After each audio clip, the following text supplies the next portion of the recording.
நமக்கு எத்தனை இதயம் இருக்குது சொல்லுங்க பார்க்கலாம். ஒன்று இல்லை, 3 இதயங்கள். புதுசாக இருக்குது உங்களுக்கு. நீங்கள் சொல்லுகின்ற இதயத்தை ஏற்றுக்கொள்கின்றேன். 2வது இதயம் ரைட் காஃப் மசில், கண்டக்கால். 3வது இதயம் இடது கண்டக்கால்.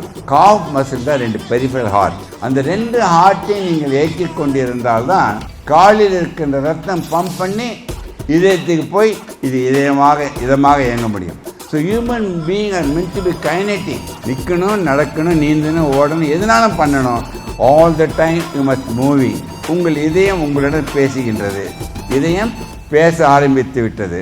இதயம் பேசினால் அது உங்களிடம் என்ன கேட்கும் சொல்லுங்க பார்க்கலாம். இதை பாருங்களேன், இதுதாங்க இதயம் மாடல். உங்களுக்கு தெரியும், கையளவு உள்ள இதயம் இங்கே இடது பாகத்தில் இருக்குது. ஒரு நிமிடத்திற்கு 72 முறை, ஒரு நாளைக்கு 1,00,000 முறை துடிக்கின்றது. இடைவிடாமல் துடிக்க காத்து கொண்டு இருக்கின்றது நமக்காக. அந்த இதயம் பேசினால் உங்களிடம் என்ன கேட்கும் சொல்லுங்க பார்க்கலாம். ரைட்டாக தப்பா கரெக்டாக சொல்லுங்களாம். அது நிறைய பேர் என்ன சொல்லுங்க, நல்ல உணவு, எக்ஸசைஸ், ஸ்மோக்கிங் கூடாது, அப்படி தானே சொல்லுவீங்க. ஆனால் இதயம் கேட்பது ஒன்றே ஒன்று, நீ மகிழ்ச்சியாக மட்டும் இரு.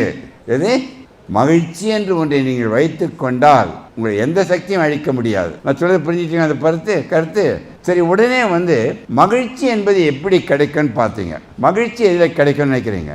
மகிழ்ச்சி என்பது தன்னிடம் இருப்பதை கொடுப்பதில் மட்டும்தான் மகிழ்ச்சி. அது அறிவாக, நேரமாக, உழைப்பாக, ஆற்றலாக, இன்க்ளூடிங் பணமாக இருக்கின்ற வரை கொடுத்து கொண்டே இருந்தால் இன்று வரை மகிழ்ச்சி என்ற உணர்வுக்கு ஈக்குவலான மெடிசன் உலகத்தை கண்டே பிடிக்க முடியல.